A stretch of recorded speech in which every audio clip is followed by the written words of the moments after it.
Australia का जो भी नया बजट है न्यू फाइनेंशियल ईयर 2024-2025 उसका इंटरनेशनल स्टूडेंट्स के ऊपर क्या इफेक्ट पड़ेगा उसके बारे में बात करेंगे इस वीडियो के अंदर। और जो टेम्परेरी स्टूडेंट्स हैं ऑस्ट्रेलिया के अंदर उनके ऊपर इस चीज का क्या इफेक्ट पड़ेगा उसके बारे में बात करेंगे। और भाई जो पीआर की सीट्स इन्होंने कितनी एलोकेट करी जो भी नया बजट है उसके अंदर उसके बारे में डिस्कस करेंगे। और जो एक गुड न्यूज है इंडियन स्टूडेंट्स के लिए उसके बारे में डिस्कस करेंगे इस वीडियो के अंदर। भी वीडियो बहुत ही ज्यादा यूजफुल होगी भाई, पूरे बजट ना हम डिटेल में कवर करेंगे। जो मेन चीज है जो भी इमिग्रेशन से रिलेटेड पार्ट है तो भी मेक श्योर वीडियो ना एंड तक जरूर देखियो। अगर आप चैनल के ऊपर नए हो तो चैनल यार सब्सक्राइब कर लियो, क्योंकि अगर मैं फ्यूचर में और ऐसी वीडियो लेके आऊंगा तो उसकी अपडेट अपना साथ के साथ मिल जाएगी भी, अगर अपना जो चैनल है वो सब्सक्राइब कर रखा है। So let's get started.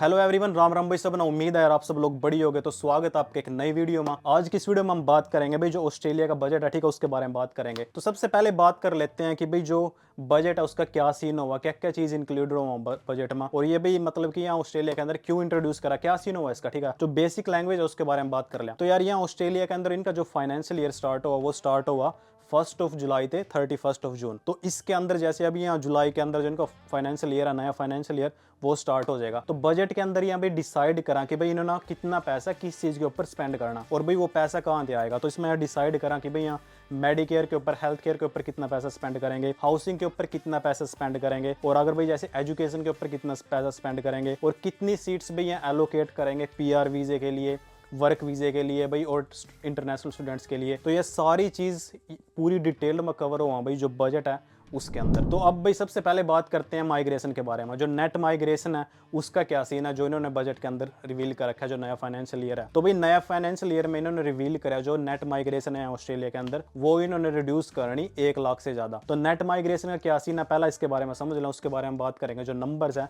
उसका क्या सीन है। तो नेट माइग्रेशन हुआ कि भाई 1 साल के अंदर यहाँ ऑस्ट्रेलिया के अंदर कितने बंदे आ रहे, इसमें मोस्टली इंक्लूड हुआ जैसे कि भाई स्टूडेंट वीजे के ऊपर कितने बंदे आ रहे, और भाई जो 485 वीजा, 482 वीजा यानी कि जो टेम्परेरी वर्क वीजा है उसके ऊपर कितने बंदे आ रहे, और जो भाई 190, 189 यानी कि जो पीआर वीजे हैं उसके ऊपर यहाँ ऑस्ट्रेलिया के अंदर कितने बंदे आ रहे। तो यहाँ सारी चीज कवर हुआ नेट माइग्रेशन के अंदर कि भाई जो नेट माइग्रेशन का नंबर है कितने बंदे यहाँ ऑस्ट्रेलिया के अंदर आ रहे। तो इसमें जो सबसे ज्यादा नंबर हुआ वो हुआ स्टडी वीजे का, क्योंकि जो मोस्टली यहाँ ऑस्ट्रेलिया के अंदर जो नेट माइग्रेशन हुआ उनका जो सबसे ज्यादा नंबर है वो स्टडी वीजे का है कि जितने बंदे यहाँ ऑस्ट्रेलिया के अंदर स्टडी वीजे पे आ रहे। तो अभी इनका जो नया फाइनेंशियल ईयर है उसमें इनका प्लान है कि भाई जो नेट माइग्रेशन है यहाँ 1 लाख से ज्यादा रिड्यूस करेंगे, मतलब कि कम करेंगे जो नेट माइग्रेशन। अभी तक का केस इन हुआ था पिछले, अगर मैं 2 फाइनेंशियल ईयर की बात करूं जो नेट माइग्रेशन था वो था भाई मतलब कि यहाँ बंदे आ रहे 1 साल के अंदर जैसे कि 3.5 लाख बंदे आ रहे, 4 लाख बंदे आ रहे। इसमें ज्यादातर जो मोस्ट ऑफ द बंदे मतलब कि वो इंटरनेशनल स्टूडेंट्स आ रहे। अभी यहाँ क्या कर रहे कि भाई जो उसका नंबर है उसने रिड्यूस करेंगे जो कोविड से पहले था। कोविड से पहले क्या हुआ था यहाँ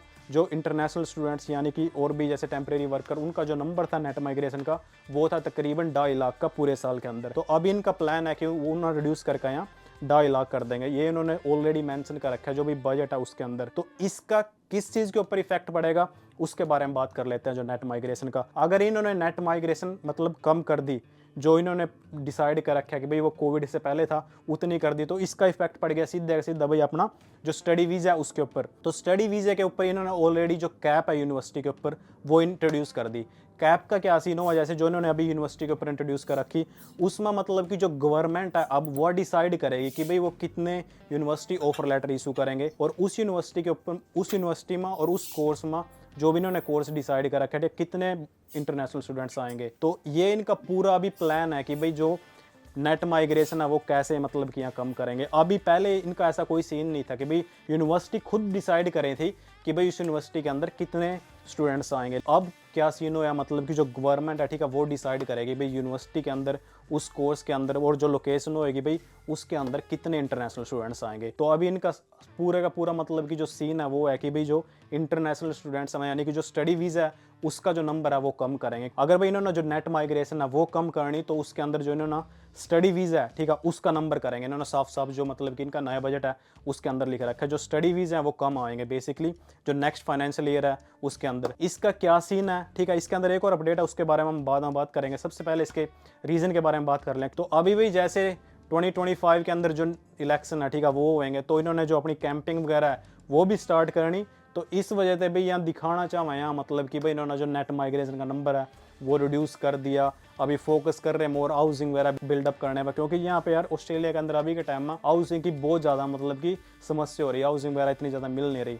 और जो नेट माइग्रेशन का नंबर है वो बहुत ज़्यादा इन्होंने बुला लिया, क्योंकि इन्होंने यार फोकस नहीं कराया उस टाइम हाउसिंग वगैरह बिल्डअप करने पर। इमिग्रेंट ने यहाँ बुलाते रहे, लेकिन हाउसिंग वगैरह पे इन्होंने इतना फोकस नहीं कराया। अब बजट में इन्होंने मेंशन कर रखा कि यहाँ हाउसिंग वगैरह बिल्डअप करने पर और ज़्यादा फोकस करेंगे, और जो नेट माइग्रेशन है ठीक है उसने रिड्यूस करेंगे। और जो सेकंड अपडेट है भाई स्टडी वीजा से रिलेटेड, वो है कि भाई जो फाइनेंशियल रिक्वायरमेंट है ठीक है वो इंक्रीज कर दी इन्होंने। जो अपना फंड्स वगैरह पहले दिखाने हुए थे, अब वो अपना फंड्स वगैरह ज़्यादा दिखाने होंगे ठीक है। पहले आपका अगर जैसे आप सिंगल एप्लीकेंट अप्लाई कर रहे हैं तो आप भाई 35 लाख तक आप अपने जो फंड है वो अरेंज करके ठीक है वो दिखा दो थे। अब वो अपना फंड दिखाने भाई तकरीबन 40 लाख और 42 लाख ठीक है उस बीच में दिखाने, क्योंकि जो फंड्स की रिक्वायरमेंट है वो इंक्रीज कर दी भाई इन्होंने जो नया फाइनेंशियल ईयर है उसके अंदर। और जो एक और अपडेट है भाई जो स्टडी वीजा से रिलेटेड, वो है कि भाई जो यूनिवर्सिटी है उन्होंने अभी फोकस करना कि जो स्टूडेंट अकोमोडेशन और ज़्यादा बिल्डअप करने पर, क्योंकि यहाँ अकोमोडेशन से रिलेटेड ही मेन प्रॉब्लम है अभी के टाइम में यहाँ ऑस्ट्रेलिया के अंदर। तो गवर्नमेंट ना उनका एक्स्ट्रा बजट एलोकेट करे कि भाई वहाँ और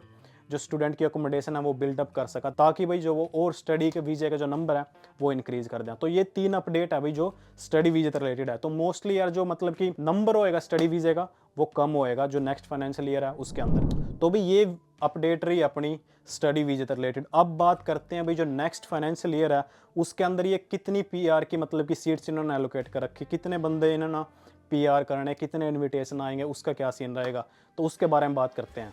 तो भाई जो नया फाइनेंशियल ईयर है ठीक है उसमें इन्होंने डिसाइड कर रखा है कि भाई जो 2024-2025 है उसके अंदर जो एम्प्लॉयर स्पॉन्सर वीज़ा है उसकी सीट्स इन्होंने इंक्रीज कर दी ठीक है। जो पिछले साल था उसका नंबर था भाई 36,825, अब इन्होंने कर दिया भाई 44,000, यानी कि जो एम्प्लॉयर स्पॉन्सर वीज़ा हुआ 482 जो वीज़ा हुआ उसका नंबर इन्होंने इंक्रीज कर दिया 44,000। अगर आप जैसे ट्रेड वगैरह में हो ठीक है और उसके बाद आप ना कोई रेस्टोरेंट्स वगैरह में अगर आप काम कर रहे हैं या फिर किसी और ऑक्यूपेशन में काम कर रहे हैं और उसके बाद अपना जो अगर वो कंपनी वगैरह स्पॉन्सर कर दे तो भाई वो वीज़ा हुआ वो 482 वीज़ा, तो उसका नंबर इन्होंने इंक्रीज़ कर दिया। तो अगर आप ना अप्लाई करना वो वीज़ा तो उसका जो नंबर है ठीक है वो इंक्रीज़ हो रहा। तो अब बात करते हैं भाई जो स्किल इंडिपेंडेंट वीज़ा यानी कि जो 189 जो पीआर का वीज़ा हुआ उसके नंबर में यार काफ़ी ज़्यादा चेंज आ रहा है। अभी जो भी लास्ट फाइनेंशियल ईयर था उसमें उसका नंबर था भाई 30,375, और जो नया फाइनेंशियल ईयर है उसके अंदर उन्होंने कर दिया भाई 16,900। मतलब कि इसमें यार मोर देन कम्प्लीटली यार हाफ मतलब कि नंबर है जो रिड्यूस कर दिया जो भी स्किल इंडिपेंडेंट वीज़ा 189 उसका। तो यार इसका बहुत ज़्यादा इफेक्ट पड़ेगा स्पेसिफिकली जो मतलब कि अपनी पीआर वगैरह अप्लाई करने के बारे में सोच रहे हैं, क्योंकि जो इनका इन्विटेशन वगैरह भी अपना बहुत कम मिलेंगे जो नए फाइनेंशियल ईयर है उसके अंदर। जो भी स्किल नॉमिनेटेड वीज़ा 190 और भाई जो 491 वीज़ा है उसके जो भी नंबर है वो ऑलमोस्ट सेम है, सिर्फ 1,000 सीटें और इन्होंने इंक्रीज कर दी। लेकिन जो 189 वीज़ा इन्होंने पिछले फाइनेंशियल ईयर में जितने इन्विटेशन वगैरह दिए हैं ठीक है जो नया फाइनेंशियल ईयर है उसके अंदर उन्होंने उसका जो नंबर है वो कम कर दिया। सिर्फ जो एम्प्लॉयर स्पॉन्सर वीज़ा 485 वीज़ा उसका नंबर इंक्रीज कर रखा है। और जो भी ये न्यूज़ है उनके लिए जो यहाँ ऑस्ट्रेलिया के अंदर है ठीक है वो अपनी सोच रहे हैं अपना इन्विटेशन वगैरह अप्लाई करना या फिर अपना 482 वीज़ा मतलब कि अगर एम्प्लॉयर स्पॉन्सर वीज़ा वो अप्लाई करना उसका नंबर इंक्रीज है। लेकिन जो 189 का नंबर है वो इन्होंने रिड्यूस कर दिया। 190 और 491 जो आपका रीजनल वीज़ा हुआ उनका नंबर भी इन्होंने थोड़ा सा 1,000 सीटें उनमें एक्स्ट्रा और ऐड कर दी। तो उसकी आप यहाँ पे मतलब कि जो स्क्रीनशॉट है ठीक है वो देख सको। तो भी ये रहे आपका सीन अगर आप यहाँ ऑस्ट्रेलिया के अंदर टीआर वीज़े पे हो ठीक है, उसके बाद अगर अपना पीआर वगैरह अप्लाई करनी तो आप चेक कर सको कि भाई जो उनकी सीट्स वगैरह वो इन्होंने कितनी एलोकेट करी। तो भाई अब बात करते हैं गुड न्यूज़ के बारे में।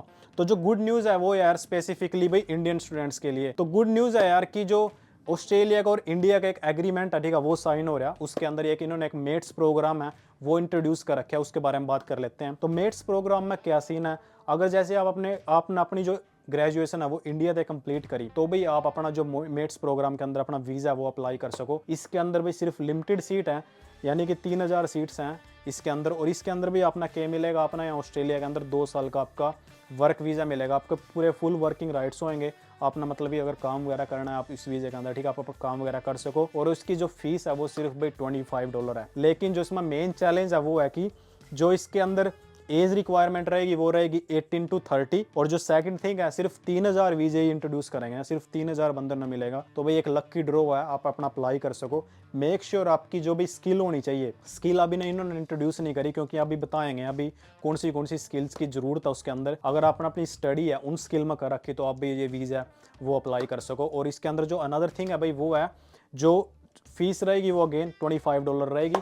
और जो ये वीज़ा इंट्रोड्यूस होएगा वो होएगा 1 नवंबर से। 1 नवंबर से अपना वीज़ा वगैरह ठीक है वो इंट्रोड्यूस करना स्टार्ट कर देंगे, मतलब ये जो प्रोग्राम है वो ओपन कर देंगे। अगर आप भाई एलिजिबल हो, आपने अपनी स्टडी वगैरह कर रखी इंडिया से, और भाई वो स्टडी यहाँ पे जो स्किल है ठीक है वो डिमांड के अंदर है, तो आप अपना जो वीज़ा है ठीक है वो अप्लाई कर सको। तो यार एक लक बाई चांस है, अगर आपका लग गया ठीक है तो बड़ी है, क्योंकि 3000 ही सीट है सिर्फ, और फीस वगैरह इसकी कोई इतनी है नहीं, सिर्फ $25 है जो इसकी बैलेट फीस है। बाकी अगर आपका लग गया ठीक है, आपका मतलब कि बड़ी हो जाएगा, अगर अपना स्टडी वगैरह वहाँ तक रखी और अपना 2 साल का यहाँ मिल जा, उसके बाद में भी अगर आपका चांस हो सका तो आप अपना 189 या 491 वीज़ा है वो अप्लाई कर सको PR का, एक बार आप यहाँ ऑस्ट्रेलिया के अंदर आ गए। तो ये रही भाई गुड न्यूज़ स्पेसिफिकली भाई जो इंडियन स्टूडेंट्स है, सिर्फ उन्हीं के लिए है, क्योंकि उन्हीं के लिए एक स्पेसिफिकली जो मेट्स प्रोग्राम है वो डिज़ाइन कर रखा है। तो यार अभी तक हमने कवर कर लिया भाई जो स्टडी वीज़ा उसके बारे में कवर कर लिया, और जो भी टेम्प्रेरी स्टूडेंट्स वीज़ा उसके बारे में, और जो गुड न्यूज़ है वो कवर कर ली। अब बात करते हैं अभी और क्या क्या चीज़ इंक्लूडेड है जो भाई ये बजट है उसके अंदर। जो एक और नई चीज़ इन्होंने इंट्रोड्यूस करी इस बजट के अंदर वो है भाई